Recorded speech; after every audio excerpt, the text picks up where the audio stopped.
Click mo lang dalawang linya sa bandang kanan sa taas guys. Pindutin ang Settings and Privacy. Pagkatapos pindutin ang Settings. Pindutin ang Page Settings. Pindutin ang Name. Tapos palitan mo ng name kung ano gusto mong bagong name guys.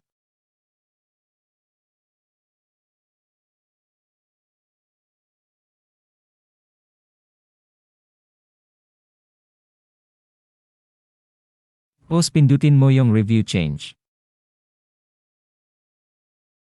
Tapos ilagay mo yung password para ma-save siya. Tapos Save Changes. Yun lang kasimple guys at sana nakatulong ang bidyong ito. For more tutorial guys please follow, like and share. Salamat.